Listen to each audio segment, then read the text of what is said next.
ये जो बातें हो रही हैं कि ईरान ने वाकई कुछ ऐसे हाई प्रोफाइल टारगेट्स को इसराइल में हिट किया है, वाकई, और वो जो उनके नए मिसाइल हैं वो इस कदर मौसर हैं कि वो अपने टारगेट्स को बहुत ही सस्टेनेबल तरीके से अचीव भी कर पा रहे हैं। और इस मिसाइल हमले इसराइल में कितने करामत साबित हो रहे हैं ईरान के। जी बिल्कुल, मैं आपको थोड़ा बोर करूंगा बट जरूरी है बताना टाइमलाइन थोड़ा सा। सैटरडे को 190 मिसाइल लॉन्च हुए, संडे को 105 मिसाइल लॉन्च हुए, मंडे को 73, ट्यूसडे को 46, वेंसडे को 28। नंबर कम होता जा रहा है। However missiles at the same time change हो रही है। जो जो इम्पैक्ट है इसराइल के ऊपर वो चेंज होता हुआ नजर आ रहा है ईरानियों को।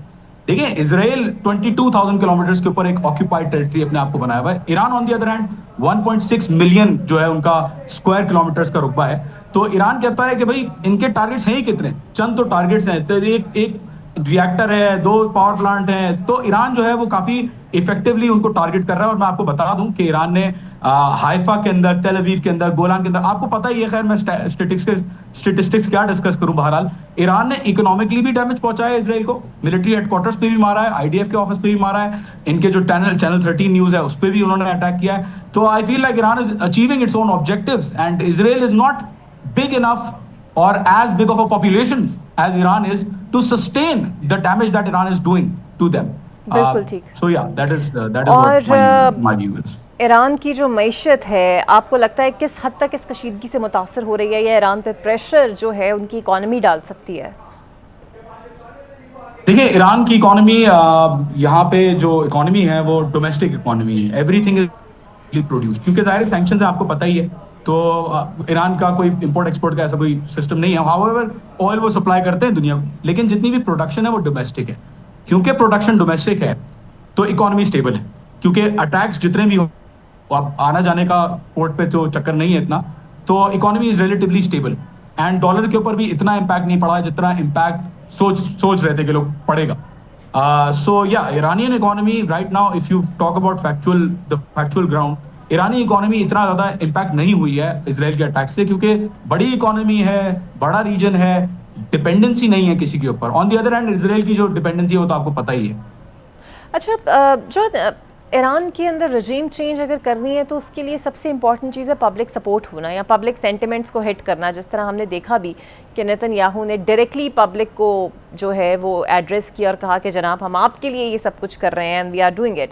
सो ईरान के अवाम इस पूरी सूरत हाल में क्या सोचते हैं, क्या देख रहे हैं, क्या इस जंगी बयानिए को हिमायत हासिल है ईरानी लोगों की। जी बहुत अच्छा सवाल है। आई थिंक एक ईरान वो है जो मीडिया पे दिखाया जाता है, वेस्टर्न मीडिया पे, सोशल मीडिया पे। दूसरा ईरान वो है जो यहाँ एग्जिस्ट करता है।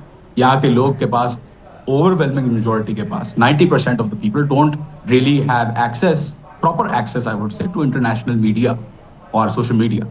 एंड इसीलिए ईरान के अंदर जो ग्राउंड सिचुएशन है और जो वेस्टर्न मीडिया या इंटरनेशनल मीडिया पे ग्राउंड सिचुएशन दिखाई जाती है वो दोनों कंप्लीटली डिफरेंट है। बोला यह जाता है वेस्टर्न मीडिया की तरफ से कि ईरान के अंदर डिसेंट है, पॉपुलर रेजिस्टेंस है। ईरान को जो है अभी अभी रिजीम चेंज होने वाली है, 2003, 2005, 2017, 2022 अभी रिजीम चेंज होने वाली है। But at the same time nothing is happening. And ground पे जब मैंने चीजें जाके देखी, मैंने पूछा भाई क्यों नहीं हो रहा है यहाँ पे रिजीम चेंज। मुझे यहाँ पे बताया गया कि आप जरा जाके देखें, मुझे ऑफिस का एड्रेस बताया गया और बोला गया जाके देखें, एक बसीज का जो है, बसीज इनकी जो वॉलंटियर फोर्स है, उसके लिए इंडक्शन के लिए या उसके लिए उसमें जाने के लिए एनरोलमेंट के लिए सेंटर्स बने हुए। वहां पे मैंने देखा लाइन लगी हुई है लोगों की। And people are basically saying कि भाई हमें प्लीज मौका दें कि हम खिदमत करें जंग में इसराइल के खिलाफ। हुआ ये कि है कि यहाँ पे जो पॉपुलर रेजिस्टेंस भी जिसको कहा जाता था वो भी अब गवर्नमेंट की सपोर्ट में बाहर आ रही है। वो भी, आपने खुद जुम्मे की नमाज का खुतबा भी देखा होगा कि कितना रश था वहां पे लोगों का। तो मुझे इसको मतलब बताने की भी जरूरत नहीं है I think. But the people are neither willing, neither interested nor ready to have some sort of a regime change, especially considering the circumstances that are going on. बिल्कुल सही। और आपको लगता है ईरान खत्ते में सऊदी अरब और कतर के वगैरह मौक़िफ़ से कितना मुतमईन है। और ये जो बाद में ख़बरें भी आ रही हैं अक्सर रिसोर्सेज से कि ईरान को चीन या रूस की कोई खुफिया मदद हासिल है दिफाई सलाहियत में, is that true? So far as the officials here have said, it is not true. मुझे पता है, जाहिर है सच तो नहीं बोलता हर कोई, बट बोला तो ये जा रहा है कि नहीं, कोई सपोर्ट रशिया के हवाले से या चाइना के हवाले से नहीं आ रही।